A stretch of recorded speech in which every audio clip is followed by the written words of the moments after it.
Capítulo 1. Dos espíritos. Origem e natureza dos espíritos. Mundo normal primitivo. Forma e ubiquidade dos espíritos.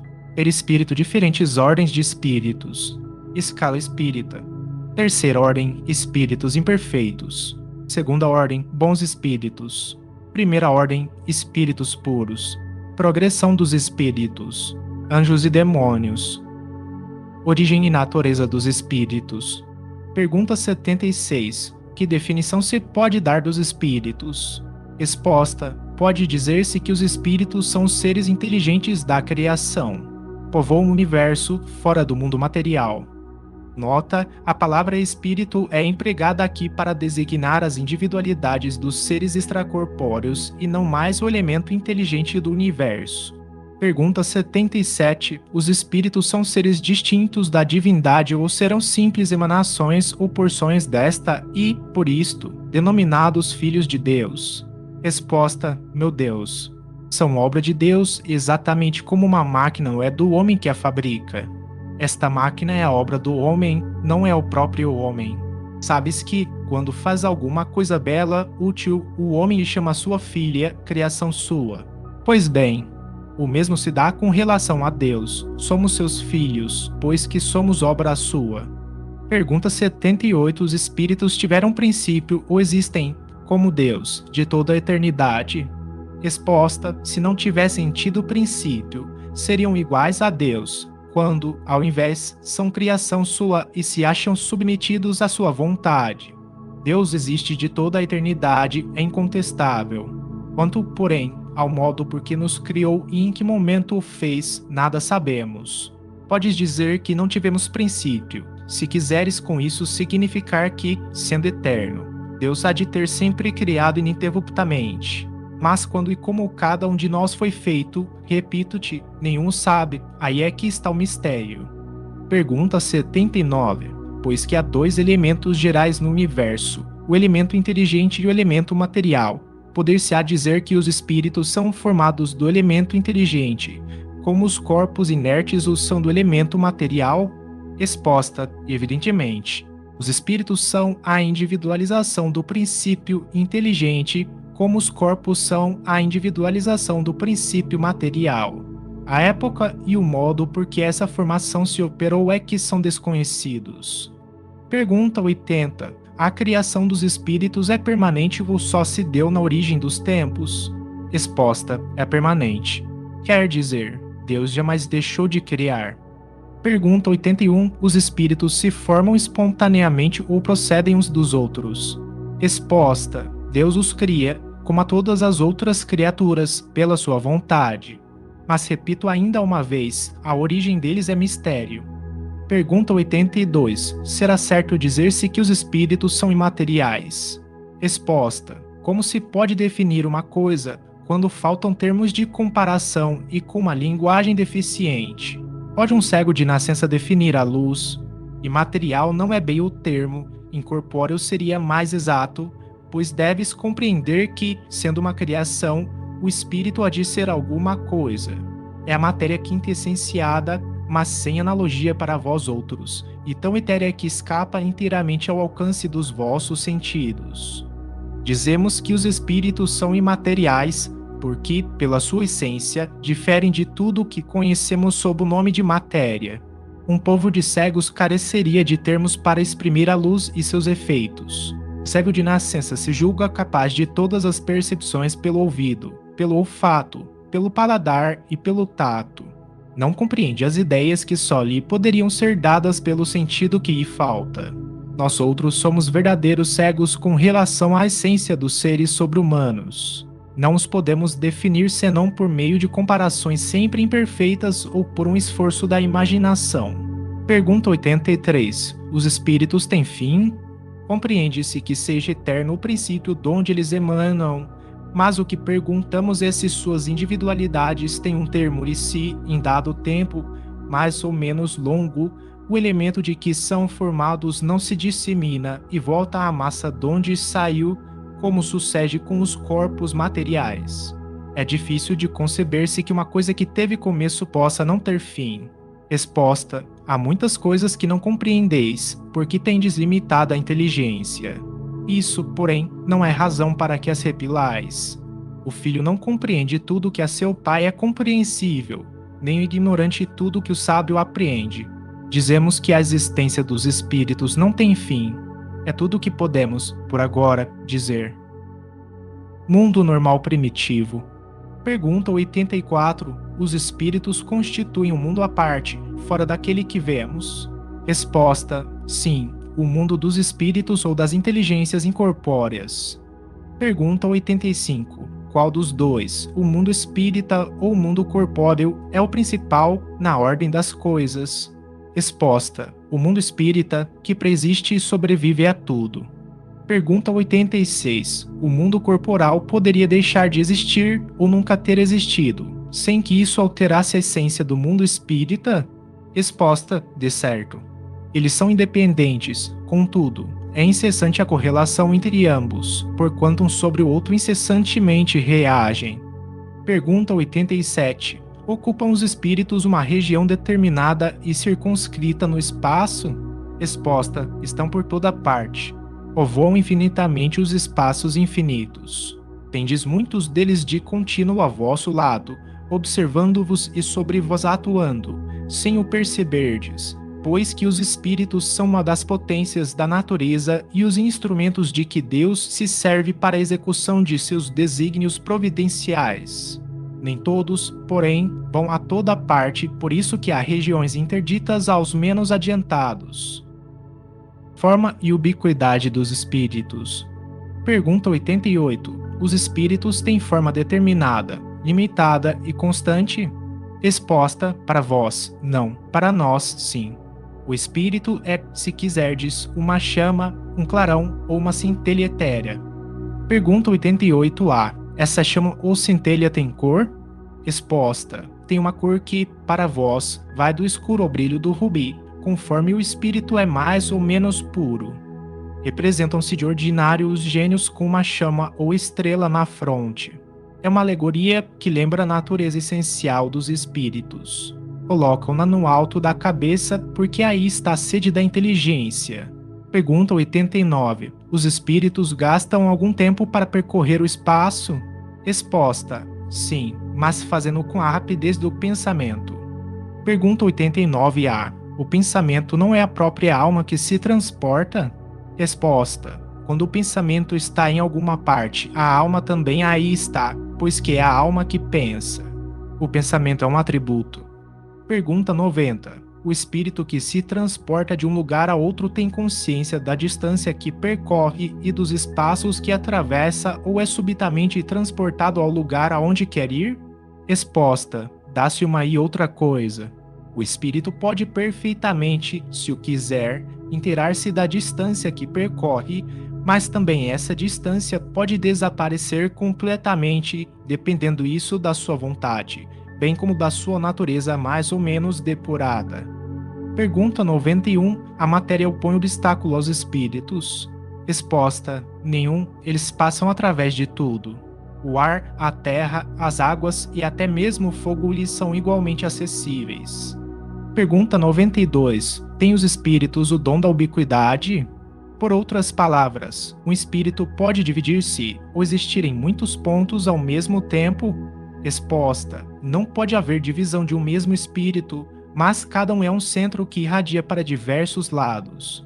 Isso é que faz parecer estar um espírito em muitos lugares ao mesmo tempo. Desde o Sol, é um somente.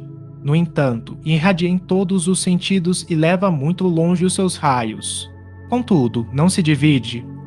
Pergunta 92A. Todos os espíritos irradiam com igual força?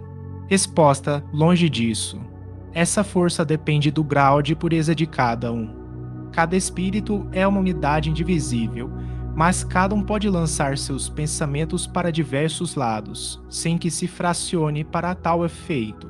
Nesse sentido, unicamente é que se deve entender o dom da ubiquidade atribuído aos espíritos.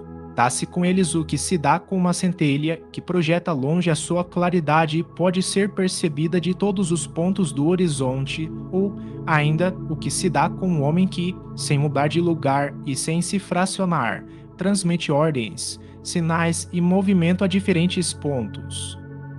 Perispírito.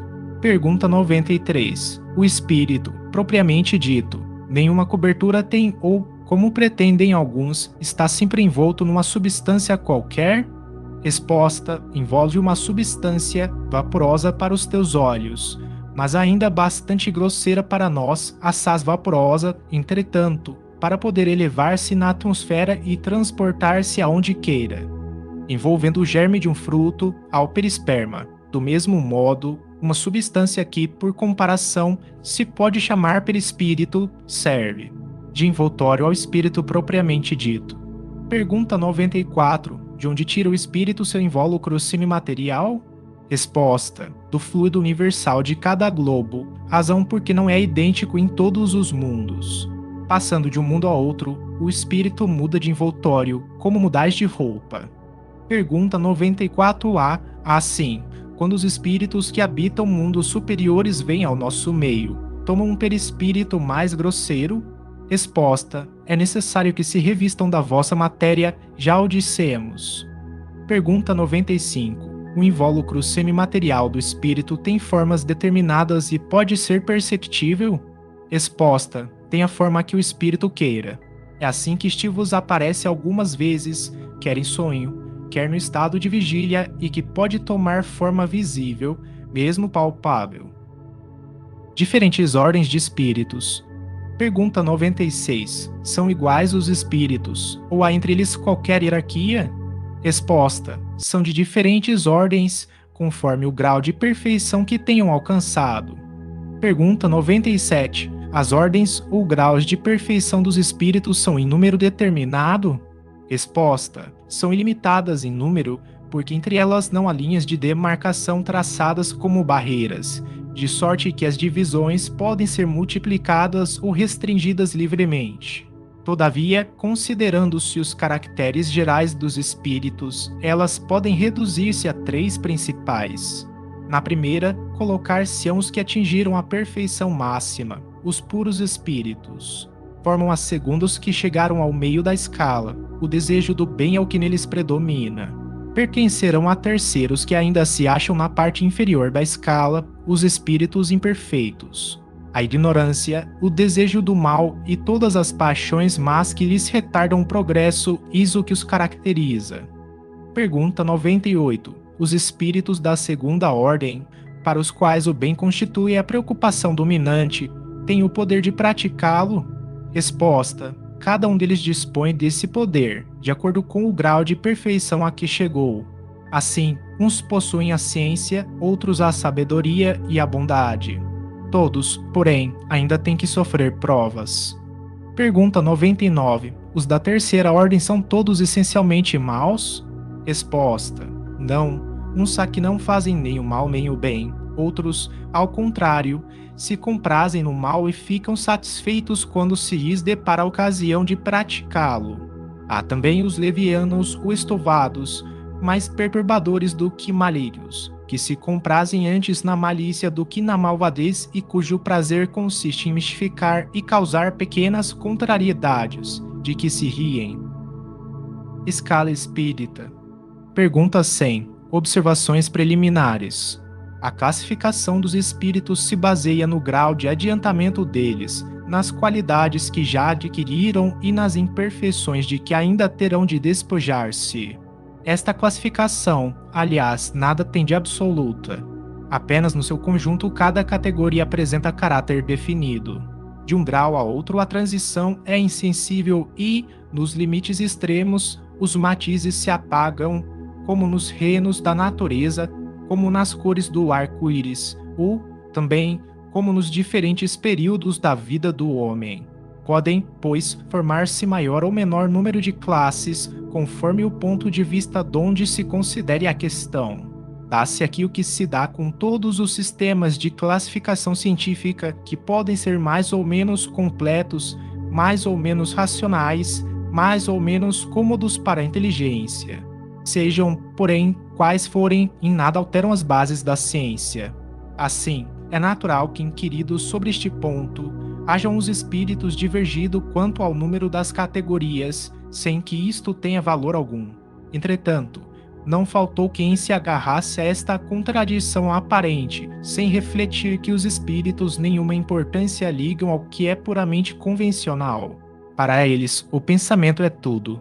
Deixam-nos a forma, a escolha dos termos, as classificações, numa palavra, os sistemas. Façamos ainda uma consideração que se não deve jamais perder de vista a de que entre os espíritos, do mesmo modo que entre os homens, há os muito ignorantes, de maneira que nunca serão demais as cautelas que se tomem contra a tendência a crer que, por serem espíritos, todos devam saber tudo. Qualquer classificação exige método, análise e conhecimento aprofundado do assunto. Ora, no mundo dos espíritos, os que possuem limitados conhecimentos são, como neste mundo, os ignorantes, os inaptos a apreender uma síntese, a formular um sistema. Só muito imperfeitamente percebem ou compreendem uma classificação qualquer. Consideram da primeira categoria todos os espíritos que lhes são superiores, por não poderem apreciar as gradações de saber, de capacidade e de moralidade que os distinguem, como sucede entre nós a um homem rude com relação aos civilizados. Mesmo os que sejam capazes de tal apreciação podem mostrar-se divergentes quanto às particularidades, conforme os pontos de vista em que se achem, sobretudo se se trata de uma divisão que nenhum cunho absoluto apresente. Inneu, Jussieu e Tournefort tiveram cada um seu método, sem que a botânica houvesse em consequência experimentado modificação alguma. É que nenhum deles inventou as plantas, nem seus caracteres. Apenas observaram as analogias, segundo as quais formaram os grupos ou classes. Foi assim que também nós procedemos. Não inventamos os espíritos, nem seus caracteres. Vimos e observamos, julgamo-los pelas suas palavras e atos, depois os classificamos pelas semelhanças, baseando-nos em dados que eles próprios nos forneceram. Os espíritos, em geral, admitem 3 categorias principais ou 3 grandes divisões. Na última, a que fica na parte inferior da escala, estão os espíritos imperfeitos, caracterizados pela predominância da matéria sobre o espírito e pela propensão para o mal. Os da segunda se caracterizam pela predominância do espírito sobre a matéria e pelo desejo do bem. São os bons espíritos. A primeira, finalmente, compreende os espíritos puros, os que atingiram o grau supremo da perfeição. Esta divisão nos pareceu perfeitamente racional e com caracteres bem positivados. Só nos restava pôr em relevo, mediante subdivisões em número suficiente, os principais matizes do conjunto. Foi o que fizemos com o concurso dos espíritos, cujas benévolas instruções jamais nos faltaram. Com o auxílio desse quadro, fácil será determinar se a ordem, assim como o grau de superioridade ou de inferioridade dos que possam entrar em relações conosco e, por conseguinte, o grau de confiança ou de estima que mereçam. É agudo, de certo modo, a chave da ciência espírita, porquanto só ele pode explicar as anomalias que as comunicações apresentam, esclarecendo-nos acerca das desigualdades intelectuais e morais dos espíritos. Faremos, todavia, notar que estes não ficam pertencendo exclusivamente a tal ou tal classe, sendo sempre gradual o progresso deles e muitas vezes mais acentuado num sentido do que em outro. Pode acontecer que muitos reúnam em si os caracteres de várias categorias, o que seus atos e linguagem tornam possível apreciar-se. Terceira ordem, espíritos imperfeitos. Pergunta 101. Caracteres gerais. Predominância da matéria sobre o espírito. Propensão para o mal. Ignorância, orgulho, egoísmo e todas as paixões que lhes são consequentes. Têm a intuição de Deus, mas não compreendem. Nem todos são essencialmente maus. Em alguns há mais leviandade, irreflexão e malícia do que verdadeira maldade. Uns não fazem o bem nem o mal, mas, pelo simples fato de não fazerem o bem, já denotam a sua inferioridade. Outros, ao contrário, se comprazem no mal e rejubilam quando uma ocasião se lhes depara de praticá-lo. A inteligência pode achar-se neles aliar à maldade ou à malícia, seja, porém, qual for o grau que tenham alcançado de desenvolvimento intelectual, suas ideias são pouco elevadas e mais ou menos abjetos seus sentimentos. Estritos conhecimentos têm das coisas do mundo espírita e o pouco que sabem se confunde com as ideias e preconceitos da vida corporal. Não nos podem dar mais do que noções errôneas e incompletas, entretanto, as suas comunicações, mesmo imperfeitas, o observador atento encontra a confirmação das grandes verdades ensinadas pelos espíritos superiores. Na linguagem de que usam se lhes revela o caráter. Todo espírito que, em suas comunicações, trai um mau pensamento pode ser classificado na terceira ordem.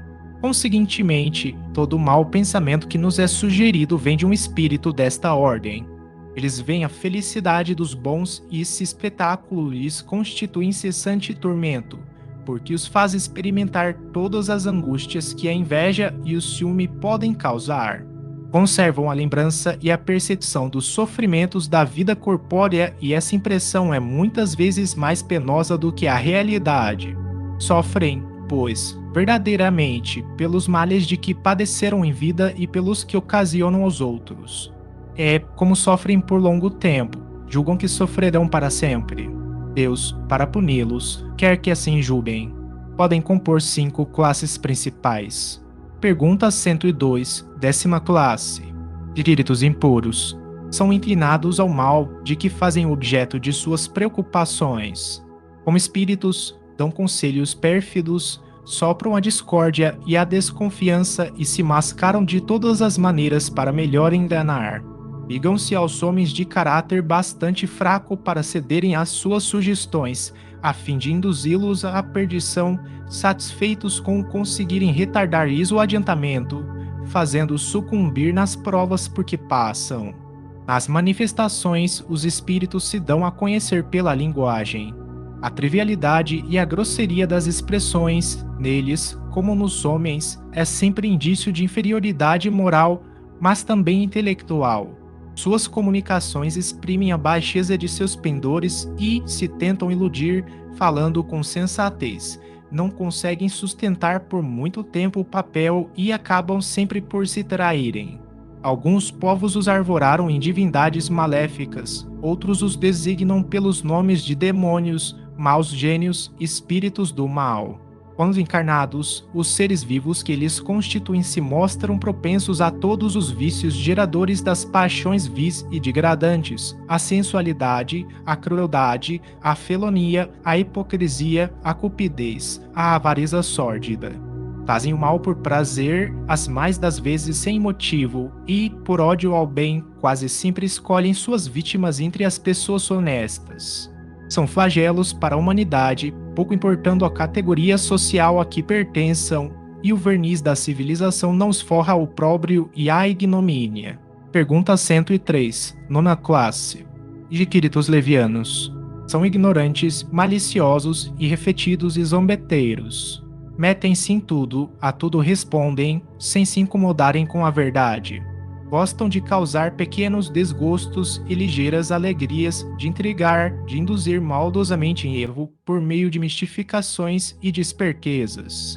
A esta classe pertencem os espíritos vulgarmente tratados de duendes, trasgos, gnomos, diabretes. Acham-se sob a dependência dos espíritos superiores, que muitas vezes os empregam como fazemos com os nossos servidores.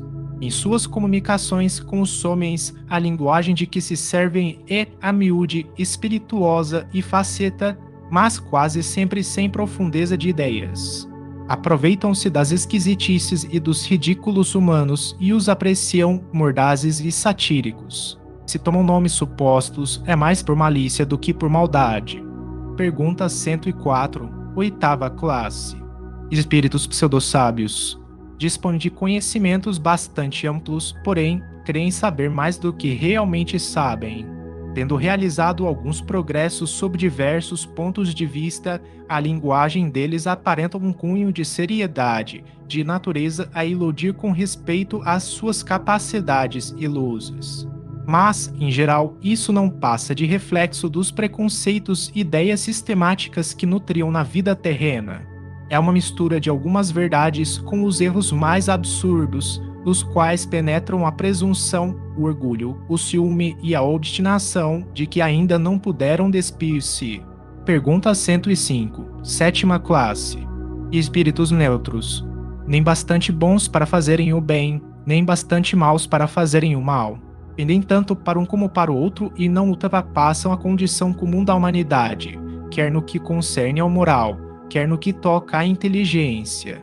Apegam-se às coisas deste mundo, de cujas grosseiras alegrias sentem saudades. Pergunta 106, sexta classe. Espíritos batedores e perturbadores. Estes espíritos, propriamente falando, não formam uma classe distinta pelas suas qualidades pessoais. Podem caber em todas as classes da terceira ordem. Manifestam geralmente sua presença por efeitos sensíveis e físicos, como pancadas, movimento e deslocamento anormal de corpos sólidos, agitação do ar, etc. Afiguram-se, mais do que outros presos à matéria. Parecem ser os agentes principais das vicissitudes dos elementos do globo, quer atuem sobre o ar, a água, o fogo, os corpos duros, quer nas entranhas da terra. Reconhece-se que esses fenômenos não derivam de uma causa fortuita ou física, quando denotam caráter intencional e inteligente. Todos os espíritos podem produzir tais fenômenos, mas os de ordem elevada os deixam, de ordinário, como atribuições dos subalternos, mais aptos para as coisas materiais do que para as coisas da inteligência. Quando julgam úteis as manifestações desse gênero, lançam mão destes últimos como seus auxiliares. Segunda ordem, bons espíritos. Pergunta 107, caracteres gerais. Predominância do espírito sobre a matéria, desejo do bem.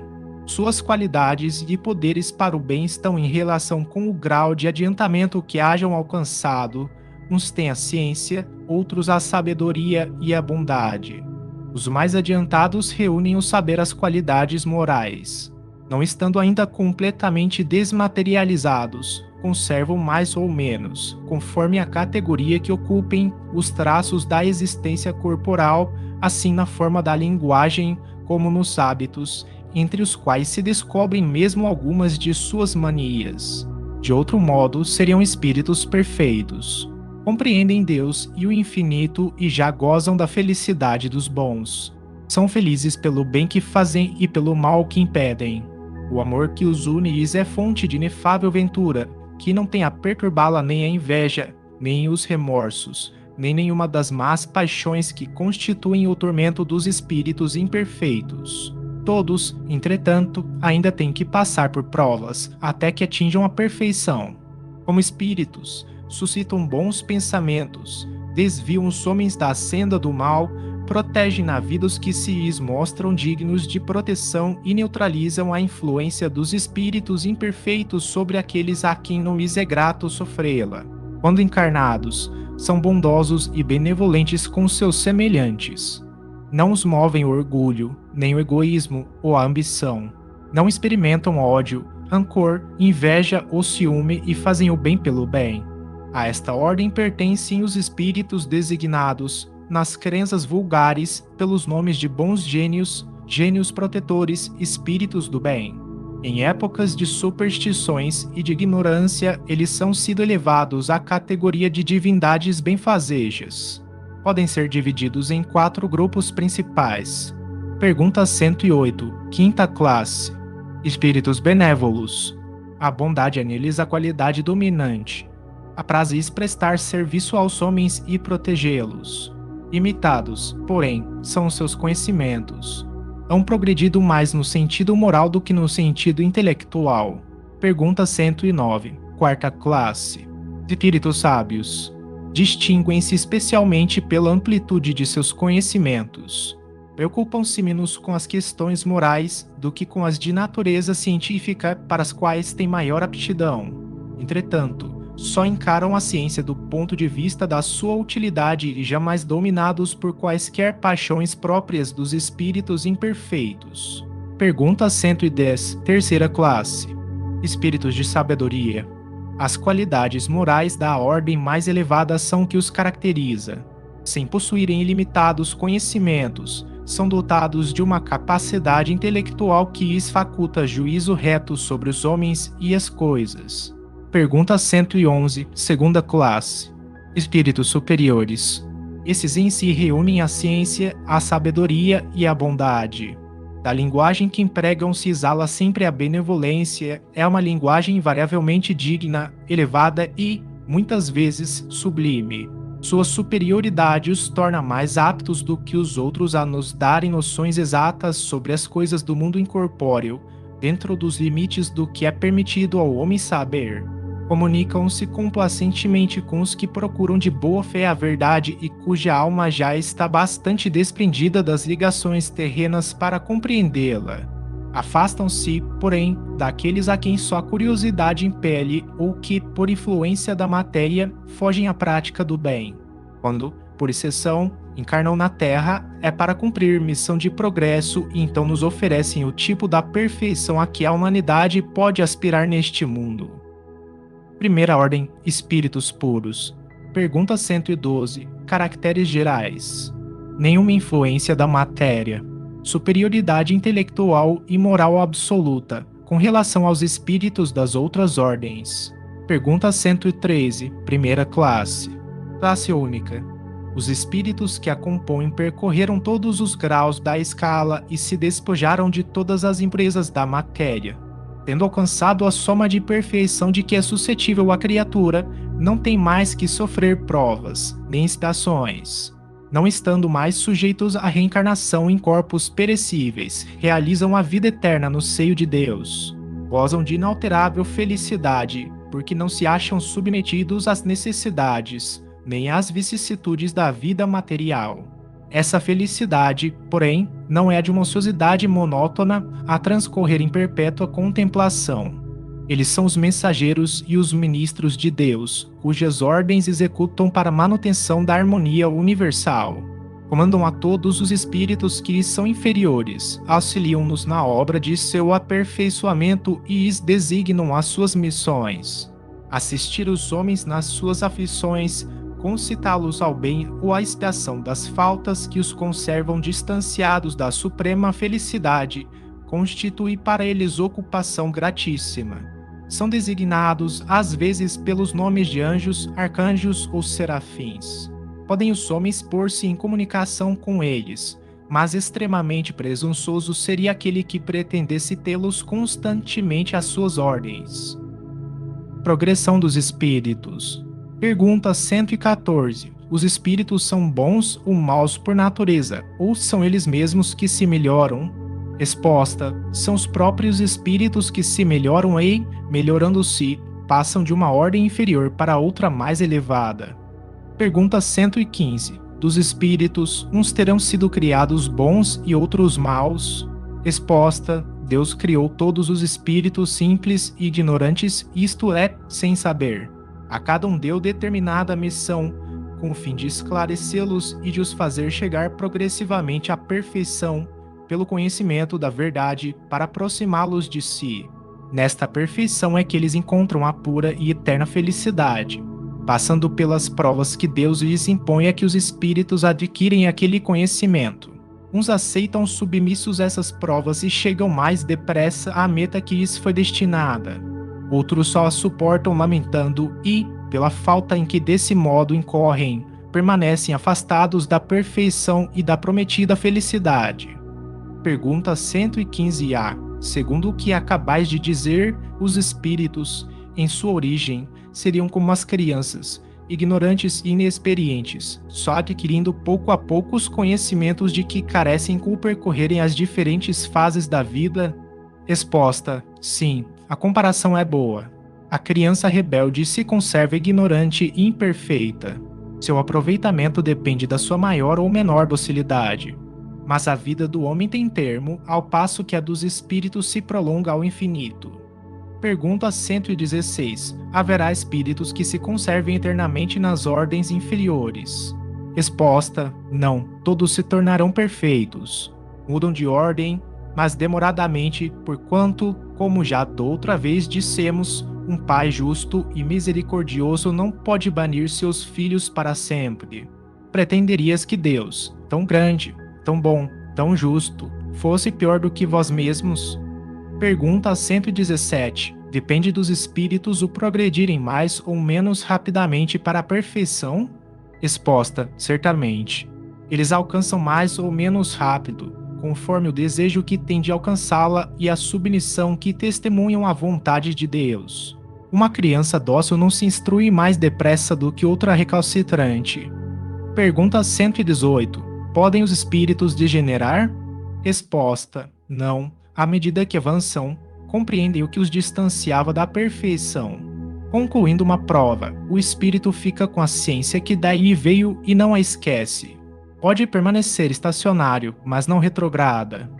Pergunta 119. Não podia Deus isentar os espíritos das provas que lhes cumpre sofrer para chegarem à primeira ordem? Resposta: se Deus os houvesse criado perfeitos, nenhum mérito teriam para gozar dos benefícios dessa perfeição. Onde estaria o merecimento sem a luta? Demais, a desigualdade entre eles existente é necessária às suas personalidades. Acresce ainda que as missões que desempenham nos diferentes graus da escala estão nos desígnios da providência para a harmonia do universo, pois que, na vida social, todos os homens podem chegar às mais altas funções. Seria o caso de perguntar-se por que o soberano de um país não faz de cada um de seus soldados um general, porque todos os empregados subalternos não são funcionários superiores, porque todos os colegiais não são mestres. Ora, entre a vida social e a espiritual há esta diferença, enquanto a primeira é limitada e nem sempre permite que o homem suba todos os seus degraus, a segunda é indefinida e a todos oferece a possibilidade de se elevarem ao grau supremo. Pergunta 120. Todos os espíritos passam pela fieira do mal para chegar ao bem? Resposta: pela fieira do mal, não, pela fieira da ignorância. Pergunta 121. Por que alguns espíritos seguiram o caminho do bem e outros o do mal? Resposta: não têm eles o livre-arbítrio? Deus não os criou maus, criou os simples e ignorantes, isto é, tendo tanta aptidão para o bem quanto para o mal. Os que são maus assim se tornaram por vontade própria. Pergunta 122. Como podem os espíritos, em sua origem, quando ainda não têm consciência de si mesmos, gozar da liberdade de escolha entre o bem e o mal? Há-neles algum princípio, qualquer tendência que os encaminhe para uma senda de preferência a outra? Resposta: o livre-arbítrio se desenvolve à medida que o espírito adquire a consciência de si mesmo. Já não haveria liberdade, desde que a escolha fosse determinada por uma causa independente da vontade do espírito.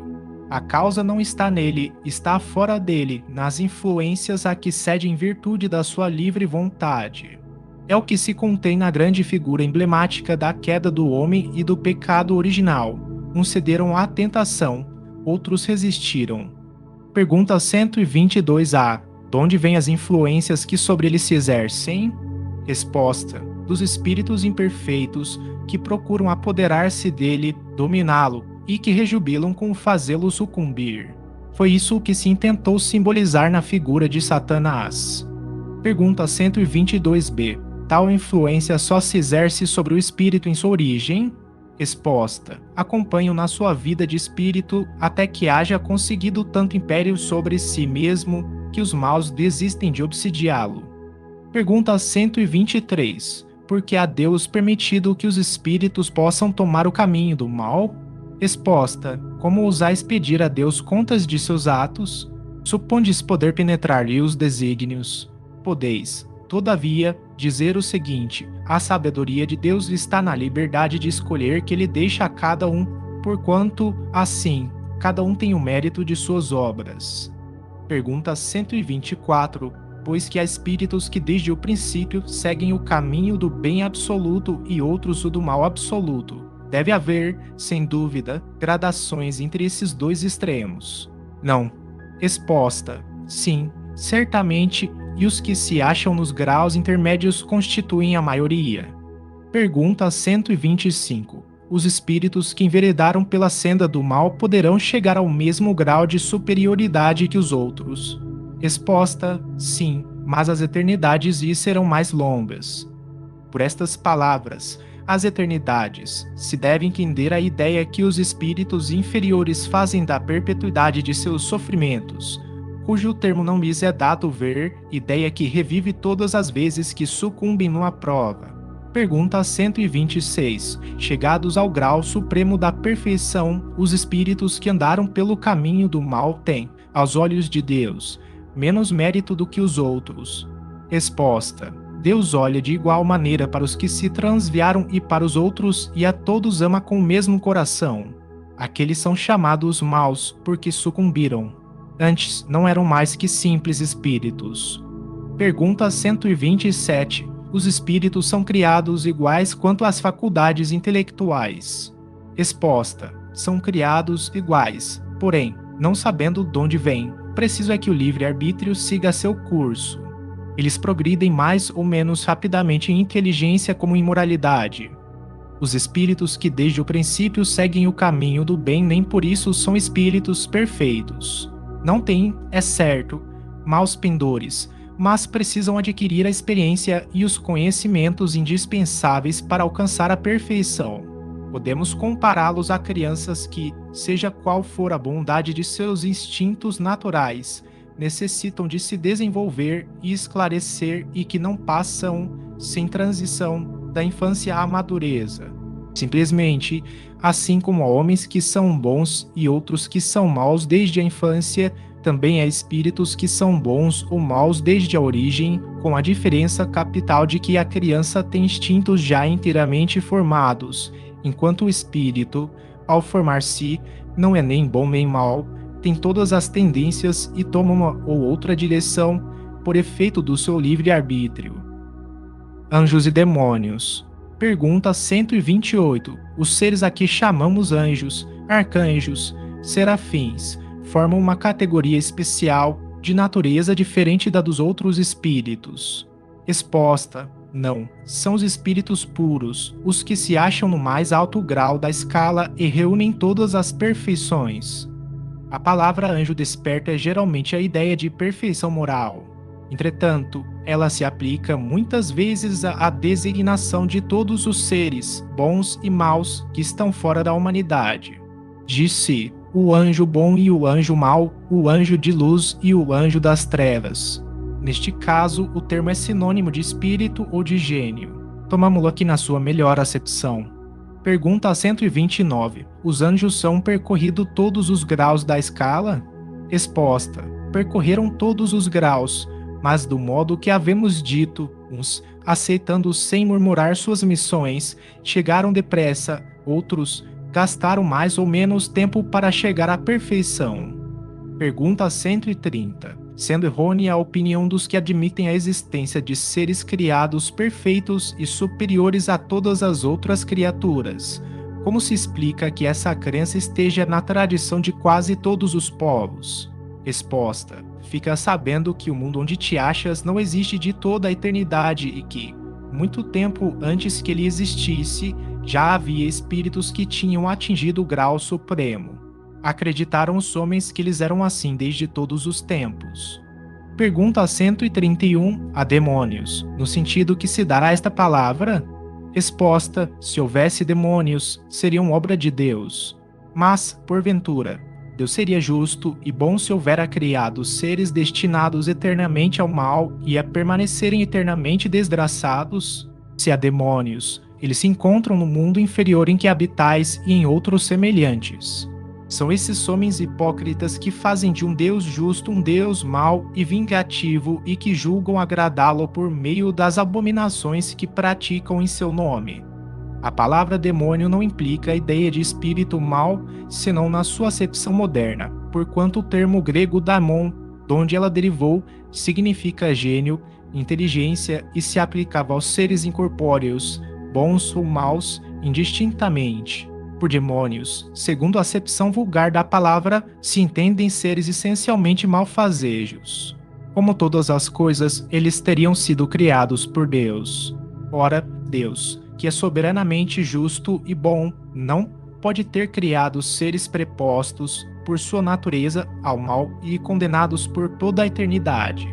Se não fossem obra de Deus, existiriam, como ele desde toda a eternidade, ou então haveria muitas potências soberanas.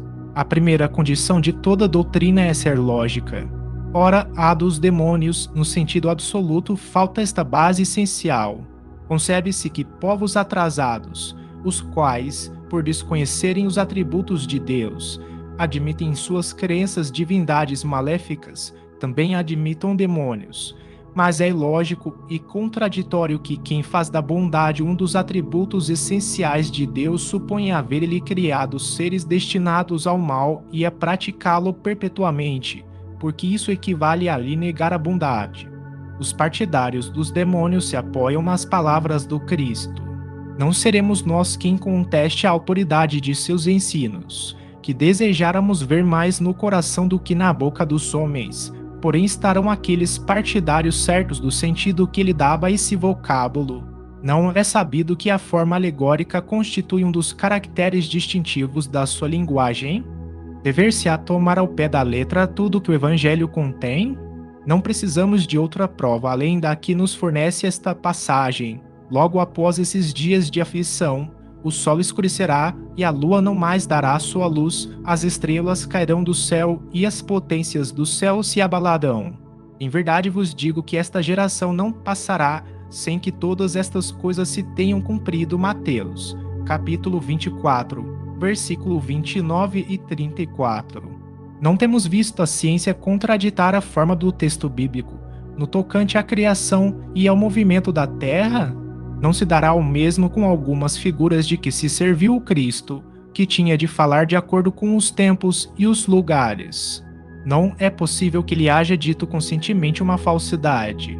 Assim, pois, se nas suas palavras há coisas que parecem chocar a razão, é que não as compreendemos bem ou as interpretamos mal. Os homens fizeram com os demônios o que fizeram com os anjos. Como acreditaram na existência de seres perfeitos desde toda a eternidade, tomaram os espíritos inferiores por seres perpetuamente maus. Por demônios se devem entender os espíritos impuros, que muitas vezes não valem mais do que as entidades designadas por esse nome, mas com a diferença de ser transitório o estado deles.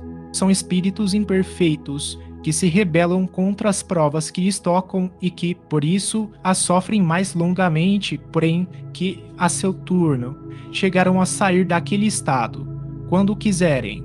Poder-se-é, pois, aceitar o termo demônio com esta restrição. Como entendem atualmente, dando-se um sentido exclusivo, ele induziria em erro, com fazer crer na existência de seres especiais criados para o mal. Satanás é evidentemente a personificação do mal sob forma alegórica, visto não se poder admitir que exista um ser mau a lutar, como de potência a potência, com a divindade e cuja única preocupação consistisse em lhe contrariar os desígnios. Como precisa de figuras e imagens que impressionem a imaginação, o homem pintou os seres incorpóreos sob uma forma material, com atributos que lembram as qualidades ou os defeitos humanos. É assim que os antigos, querendo personificar o tempo, o pintaram com a figura de um velho munido de uma foice e uma ampulheta, representá-lo pela figura de um mancebo fora contrassenso. O mesmo se verifica com as alegorias da fortuna, da verdade, etc. Os modernos representaram os anjos, os puros espíritos, por uma figura radiosa de asas brancas, emblema da pureza, e Satanás com chifres, garras e os atributos da animalidade, emblema das paixões vis. O vulgo, que toma as coisas ao pé da letra, viu nesses emblemas individualidades reais, como vira outrora Saturno na alegoria do tempo.